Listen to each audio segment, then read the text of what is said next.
A child left fighting for her life, a town scarred by violence, and now a revelation that sparked national fury, not just over the crime itself, but over where your money went in the aftermath. While the victim's family was picking up the pieces, the system was quietly writing checks. Checkers funded by you, the taxpayer. What we've just learned is raising serious questions about who our justice system really serves, and how far it's drifted from the people it's meant to protect. This is not just another crime story, it's a wake-up call. Let's break this down, but first hit the like button and subscribe to the channel for more. We have released our new 0% liberal t-shirts. You can find them at britishstand.com or go to the link in the description. Let's get back into today's video.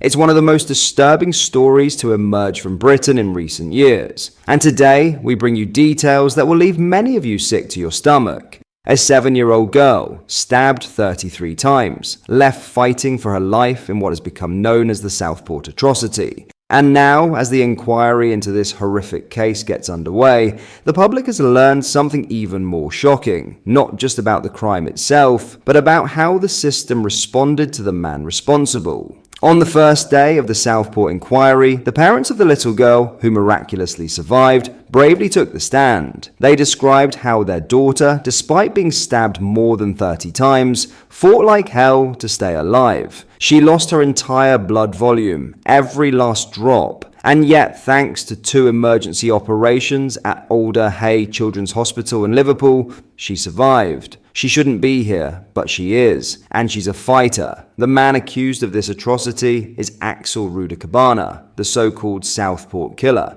And while that innocent child clung to life in a hospital bed, he was handed something else. Nearly £90,000 in taxpayer-funded legal aid. Yes, you heard that right. £90,000 of your money, not to help the victim or her family, but to ensure that he, the accused, received a taxpayer-funded legal defense. Reform UK's Dame Andrea Jenkins didn't hold back in her response. She called it barbaric. And she's right. Why are we, as a country, funding legal aid for monsters who commit unspeakable crimes, while victims and their families are left to pick up the pieces on their own? This isn't just about one case. Dame Andrea pointed out that Andrew Harper's killers, who dragged a police officer to his death, received £465,000 in legal aid. The murderers of Lee Rigby, hundreds of thousands. Even the Stephen Lawrence case, while politically complicated, racked up £400,000 in legal aid spending. At what point do we say enough is enough? Now, of course, some will argue, and indeed the legal aid agency has already said,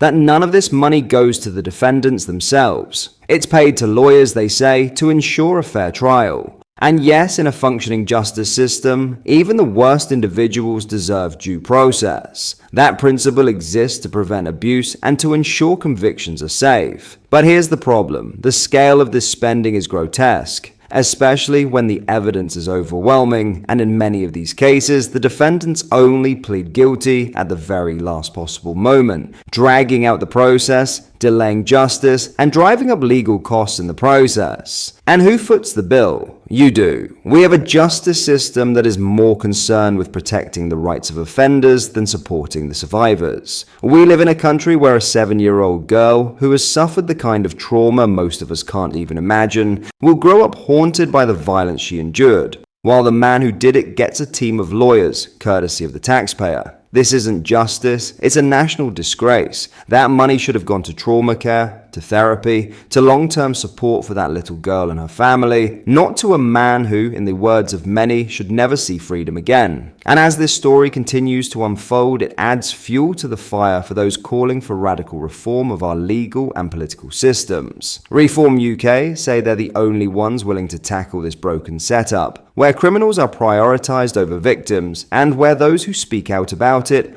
are labeled extreme. But if demanding justice for a stabbed child makes you extreme, then maybe it's the system that's lost its mind. One thing is clear, this is not just a story about one horrific crime. It's a story about a country that's lost its moral compass. And unless something changes, fast, we'll be paying the price for generations to come. In other news, a bombshell new report has debunked a series of widely held myths about the European Convention on Human Rights ECHR. Myths that, according to its author, have facilitated the Strasbourg court's subversion of British sovereignty. The findings are expected to amplify calls from arch-Brexiteers to leave the ECHR. The paper, analysed by Facts4EU in conjunction with Stand for Our Sovereignty and shared exclusively, was written by the Right Honourable Lord Peter Lilly. The former cabinet minister under both Margaret Thatcher and John Major published his report alongside a speech he delivered on Wednesday that likely infuriated Sir Keir Starmer and his Attorney General Lord Hermer, both of whom are proponents of keeping the UK within the court's jurisdiction. In his accompanying report, Lord Lilly busts what he dubs the creation myth, the notion that the ECHR is a British invention. As he explains, since day one, multiple prime ministers have considered abandoning the convention. Ex-Labour titan Clement Attlee reluctantly ratified the ECHR on the condition that it would have no jurisdiction in the UK. Britons were not allowed to access the court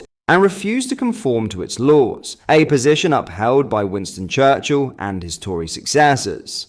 Leading ministers from Tony Blair, Jack Straw, and John Reid to David Cameron, Theresa May, and Rishi Sunak have since considered leaving the ECHR. What else does the report state? The impact of the convention would have been minor if it codified British rights. However, as Lord Lilly points out, the Strasbourg court has found the UK to be in violation of the convention on multiple occasions.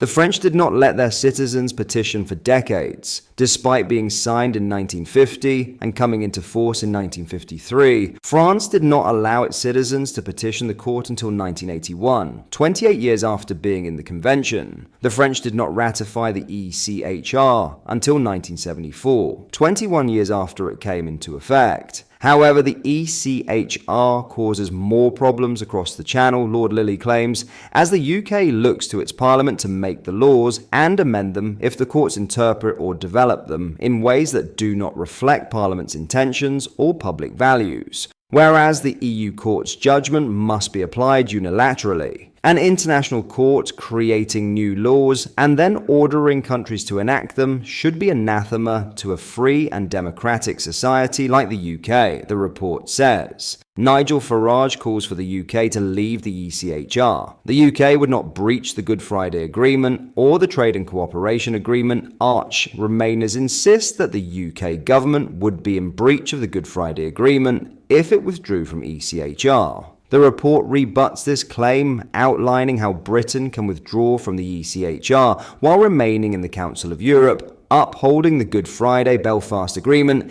and complying with the Trade and Cooperation Agreement with the EU. The UK would need to continue to enshrine in Northern Ireland law the rights to find an ECHR, the report claims. For the rest of the UK, if the Human Rights Act is retained, it could be revised to enable UK courts to rule on ministerial decisions and secondary legislation, including that of devolved administrations, but not to rule on primary legislation, the research paper states. The argument follows that Britain would be in the same position as other common law countries, such as Australia and Canada, which maintain the highest standards of human rights and freedoms without adherence to an international court. The assertion that the UK would end up like pariah states such as Russia and Belarus is patently false, the report concludes. Does the public agree? In a poll, GB News readers are overwhelmingly in favour of leaving the ECHR. In the exclusive poll for the People's Channel, an overwhelming majority, 99%, of the 3,902 voters think Britain should leave the ECHR, while just 1% disagree. Nigel Farage has vowed that, if elected Prime Minister, his first act in office would be to withdraw the UK from the European Convention on Human Rights, ECHR. The Reform UK leader argued that such a move would empower ministers to tackle illegal migration more effectively. He claimed that 3/4 of the country would cheer to the rafters if Britain exited the treaty. Asked whether he would seek to repeal any laws immediately upon entering Number 10, Farage replied, "Well, the first thing we have to do is get rid of the ECHR." What are your thoughts on what we discussed in today's video? Let me know down in the comment section below. If you have not yet already, make sure you do drop a like on this video and subscribe to the channel for more British content. Thank you, take care, goodbye.